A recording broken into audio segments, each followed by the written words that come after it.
ಓ ನಮ ಶಿವಾಯ. ಎಲ್ಲರಿಗೂ ನನ್ನ ಚಾನಲ್ಗೂ ಸುಸ್ವಾಗತ. ಶಿರ್ಸಿ ಇದು ಮಲೆನಾಡು ಬೆಟ್ಟದ ಮೇಲೆ ಇರುವಂಥ ಒಂದು ಉತ್ತರ ಕನ್ನಡ ಜಿಲ್ಲೆ ಅನ್ನೋ ಒಂದು ಸುಂದರವಾದ ತಾಣ ಅಂತಲೇ ಹೇಳ್ಬೋದು. ಶಿರ್ಸಿ ಅಂದ ತಕ್ಷಣವೇ ಎಲ್ಲರಿಗೂ ನೆನಪಾಗುವುದು ಒಂದೇ ಒಂದು ಸ್ಥಳನೇ ಶಿರ್ಸಿ ಮಾರಿಕಾಂಬಾ ದೇವಸ್ಥಾನ. ಈ ಶಿರ್ಸಿ ಮಾರಿಕಾಂಬಾ ದೇವಸ್ಥಾನದ ಬಗ್ಗೆ ಈ ಮಾಹಿತಿ ಬಗ್ಗೆ ನಾವು ಈ ವಿಡಿಯೋ ಒಳಗೆ ನಾವು ತಿಳ್ಕೊಂಬ. ನಮ್ಮ ಭಾರತದ ಒಳಗಿರುವಂಥ 51 ಶಕ್ತಿಪೀಠದ ಒಳಗಿದು ಒಂದು ಪವರ್ಫುಲ್ ಆದಂಥ ಶಕ್ತಿ ಪೀಠ ಅಂತ ಹೇಳ್ಬೋದು. ಅದು ನಮ್ಮ ಕರ್ನಾಟಕದ ಅದು ನಮ್ಮ ಹೆಮ್ಮೆಯ ಮಾತು ಹೇಳ್ಬೋದು. ಈ ದೇವಸ್ಥಾನದ ಬಗ್ಗೆ ಮಾಹಿತಿ ಇಲ್ಲಿನ ಹಿರಿಯರು ಹೇಳ್ತಾರೆ, ಕೇಳಂಬರ್. ಓ ನಮ ಶಿವಾಯ. ಮಾರಿಕಾಂಬಾ ದೇವಸ್ಥಾನ ಶಿರ್ಸಿಯಲ್ಲಿ ಫೇಮಸ್. ಇದು ದಕ್ಷಿಣ ಕರ್ನಾಟಕದಲ್ಲೆಯ ದಕ್ಷಿಣ ಭಾರತದಲ್ಲಿ ಅತ್ಯಂತ ಪ್ರಸಿದ್ಧಿ ಪಡೆದಂಥ ದೇವಿ ನಮ್ಮ ಮಾರಿಕಾಂಬಾ ದೇವಿ. ನಮ್ಮ ಶಿರಸಿ ಅಂದ್ರೆ ಮಲೆನಾಡಿನಲ್ಲಿ ನಮ್ಮ ಎತ್ತರ ಪ್ರದೇಶ ಶಿರಸಿ ಅಂದ್ರೆ ಶಿರಸ್ಸು ಆದ್ರಿಂದ ನಮ್ಮ ಈ ಊರಿಗೆ ಶಿರಸಿ ಅಂತ ಹೆಸರಿಟ್ಟಿದ್ದಾರೆ. ಅಲ್ಲಿ ನಮ್ಮ ಈ ಮಾರಿಕಾಂಬಾ ದೇವಿ ಏನು ಪ್ರತಿಷ್ಠಾಪನೆ ಮಾಡಿದ್ರಲ್ಲ, ಅದಕ್ಕೆ ಎಲ್ಲ ಭಕ್ತರು ಮಾರಿಕಾಂಬಾ ದೇವಿನೂ ಅಂತಾರೆ, ಮಾರಿಯಮ್ಮನೂ ಅಂತಾರೆ, ಶಿರಸಿ ಅಮ್ಮನೂ ಅಂತಾರೆ. 1869ರಲ್ಲಿ ಮಾರಿಕಾಂಬಾ ದೇವಿಯನ್ನ ಇಲ್ಲಿ ಪ್ರತಿಷ್ಠಾಪನೆ ಮಾಡಿದ್ರು. ಮೂಲತಃ ಇದು ಹಾನಗಲ್ ದೇವಿ.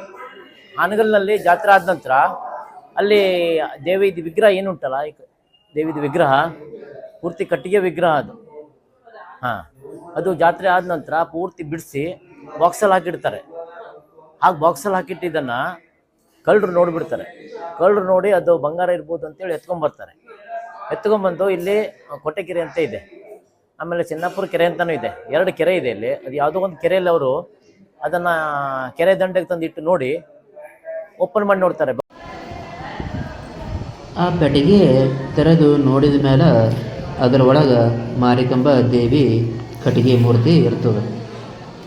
ಕೆಲಸಕ್ಕೆ ಬಾರದೇ ಇರದೆ ಅಂತ ಹೇಳಿ ಆ ಕಳ್ಳರು ಏನು ಮಾಡ್ತಾರೆ ಅಂತ ಹೇಳಿದ್ರೆ ಕಟ್ಟಿಗೆ ಸಮೇತ ನದಿ ಒಳಗೆ ಬಿಟ್ಟು ಬಿಡ್ತಾರೆ. ಆ ನದಿ ಮುಖಾಂತರ ಈ ಶಿರ್ಸಿ ಅನ್ನೋ ಗ್ರಾಮದ ಒಳಗೆ ನದಿ ದಂಡೆಗೆ ಒಬ್ಬರಿಗೆ ಈ ಮೂರ್ತಿ ಸಿಗುತ್ತದೆ. ಊರಿನ ಜನ ಎಲ್ಲ ಸೇರಿಸಿ ಈ ರೀತಿ ಮೂರ್ತಿ ಸಿಕ್ಕದ ದೇವಿದು ಅಂತ ಗೊತ್ತು ಆದಮೇಲೆ ಕೆಲವರೆಲ್ಲ ಮುಖ್ಯಸ್ಥರು ಇರ್ತಾರಲ್ಲ, ಅವರಿಗೆ ಎಲ್ಲ ಹೇಳಿ ಈ ಮೂರ್ತಿಯನ್ನು ತಂದು ಒಂದು ಕಟ್ಟಿಗೆ ಶೆಡ್ ಮಾಡಿ ಅದರ ಒಳಗೆ ಈ ದೇವಿದು ಮೂರ್ತಿ ಪೂಜೆ ಮಾಡ್ಲಿಕ್ಕೆ ಸ್ಟಾರ್ಟ್ ಮಾಡ್ತಾರೆ. ಪೂಜೆಗಳು ಎಲ್ಲ ಎಲ್ಲ ದೇವಿ ಬೇಡಿದಂಥ ವರಗಳನ್ನು ಕೊಡ್ತಾಳ ಅಂತ ಹೇಳಿ ಆ ಕಟ್ಟಿಗೆ ಶೆಡ್ನಿಂದ ದೇವಸ್ಥಾನ ನಿರ್ಮಾಣ ಆಗಿದ್ದು ಇಂದಿಗೂ ಇಷ್ಟು ದೊಡ್ಡ ಸ್ಥಾನದ ಒಳಗೆ ಈ ದೇವಿ ದೇವಸ್ಥಾನ ಅದ. ಈ ಶಿರ್ಸಿ ಪ್ರದೇಶ ಅದಲ್ಲ ರೀ, ಸುತ್ತಮುತ್ತ ಎಲ್ಲನೂ ಕರಾವಳಿ ಪ್ರದೇಶ ಒಳಗೊಂಡಂಥ ಒಂದು ಭಾಗ ಅದ. ಇಲ್ಲಿನವರು ಮೀನುಗಾರರು ಏನು ಮಾಡ್ತಾರೆ ಅಂತ ಹೇಳಿದ್ರೆ, ಹಡಗ ಏನು ಖರೀದಿ ಮಾಡಿದ್ರು ಅಂತ ಹೇಳಿದ್ರೆ ತಂದು ದೇವಿಗೆ ಅರ್ಪಿಸಿ ಅದು ಆದಮೇಲೆ ಅದರ ಮುಖಾಂತರ ಕೆಲಸ ಚಾಲು ಮಾಡ್ತಾರೆ.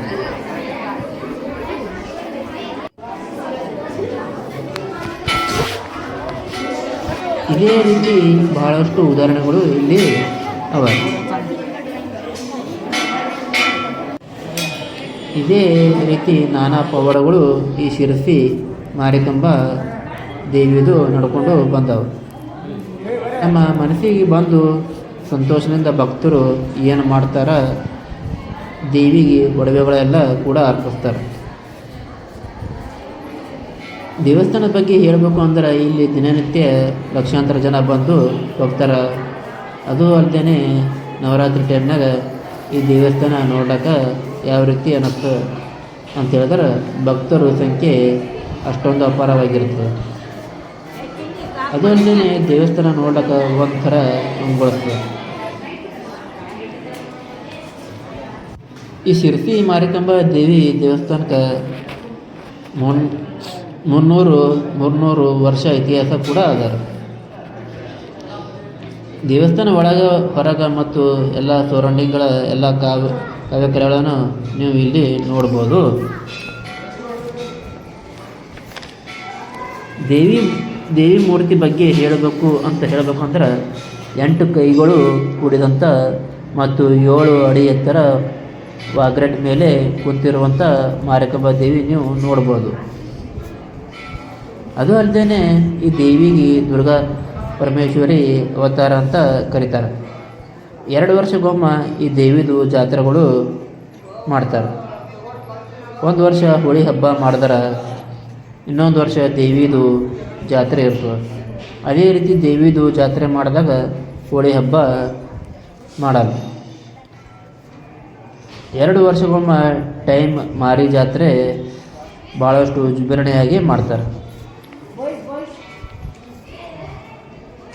ಎಲ್ಲ ಕಡೆ ಜಾತ್ರೆ ಟೈಮ್ನಾಗ ಮೂರ್ತಿ ದೇವಸ್ಥಾನದ ಒಳಗಿಟ್ಟು ಅದೇ ಬೇರೆ ರೂಪದಲ್ಲಿ ಇರುವಂಥ ಪ್ರತಿಭೆ ಅಥವಾ ಫೋಟೋ ಅಥವಾ ತಂದು ಪಲ್ಲಕ್ಕಿ ಒಳಗೆ ಇಟ್ಟು ಪೂಜೆ ಮಾಡ್ತಾರೆ.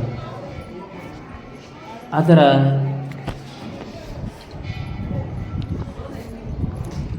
ಈ ಜಾತ್ರೆ ಒಳಗೆ ಹಂಗೆ ಇರಂಗಿಲ್ಲ.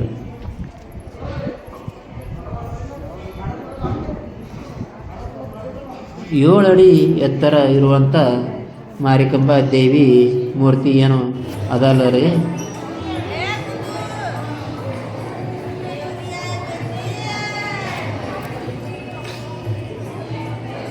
ಅದೇ ಅಲಂಕಾರ ಸಮೇತ ಹೊರಗೆ ತಂದು ಅದು ಮೆರವಣಿಗೆ ಮಾಡ್ತಾರೆ.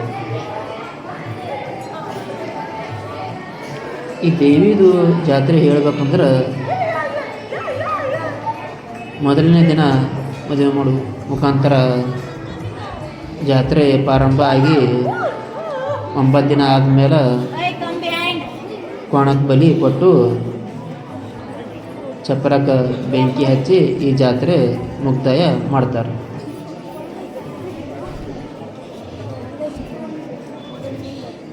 ಆ 9 ದಿನ ಪೂರ ದೇವಿ ಮೂರ್ತಿ ಹೊರಗಡೆ ಇರ್ತದೆ. ಮೈದಾನ ಒಳಗೆ ಇಟ್ಟು ದೇವಿದು ಪೂಜೆ ಮಾಡ್ತಾರೆ.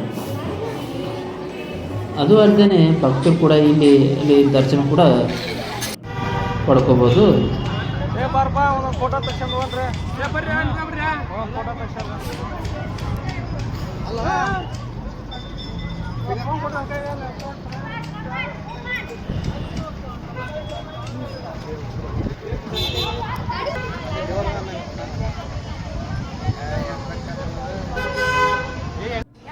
ಇದೇನು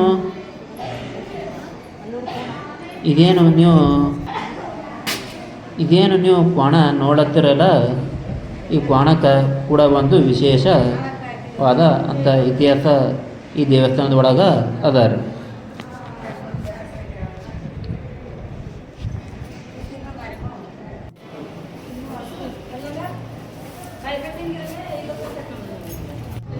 ಇದೇನು ನೀವು ನೋಡತ್ತಿರಲ್ಲ, ಇದು ಭೂತರಾಜ ಅಂತ ಹೇಳಿ ದೇವಸ್ಥಾನದ ಒಂದು ಕಾವಲುಗಾರ ಅಂತ ಹೇಳಿ ಈ ದೇವಸ್ಥಾನದವರಿಗೆ ಈ ದೇವರಿಗೆ ಕರೀತಾರೆ. ಅದು ಅಲ್ಲದೆ ಈ ದೇವಸ್ಥಾನ ಎದುರುಗಡೆ ಒಂದು ಎಣ್ಣೆ ಹನುಮಾನ ಕೂಡ ಅದ. ಇವತ್ತಿನ ನನ್ನ ಮಾಹಿತಿ ಇಷ್ಟ ಆದರೆ ಸಬ್ಸ್ಕ್ರೈಬ್ ಮಾಡಿ. ಧನ್ಯವಾದಗಳು. ಓಂ ನಮಃ ಶಿವಾಯ. ಶರಣ ಆರತಿ.